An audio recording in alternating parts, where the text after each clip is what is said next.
Esu Rokas Gabrielaitis, mokiausi Smolininkų technologijos ir verslo mokykloje. Virėjo specialybę pasirinkau dar 11 klasėje, nes labai norėjau išmokti gaminti maistą. Mano močiutė yra virėja. Mokytojas pasiūlė išbandyti pameistrystę. Po pirmosios dienos taip patiko, jog nusprendžiau šią kryptimį eiti toliau. Pradėjau nuo paprasčiausių darbų, tačiau neilgai trukus kyla aukščiau, išmokau dirbti su šefu peiliu, išmokau gaminti visus restorano patiekalus. Labiausiai nudžiugau, kai virtuvės šefas pastebėjo manyje potencialą ir padėjo išmokti vienu sunkiausiai pasiduodančių šefų darbų – gaminti su griliu.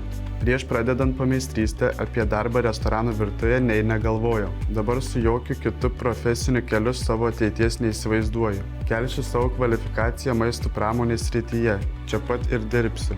Mokykloje mokomės daugiau teorijos ir pakankamai greitai prabėgame praktinį mokymą. O dirbant pameistriu įgūdžiai atrodo įauga į kraują, nes tavo rankos žino ką daryti. Svarbiausia neabejoti savimi ir nebijoti. Išbandyti pameistrystę pravartu kiekvienam, galvojančiam apie savo darbą. Tai padeda greičiau suprasti savo stipriausias puses.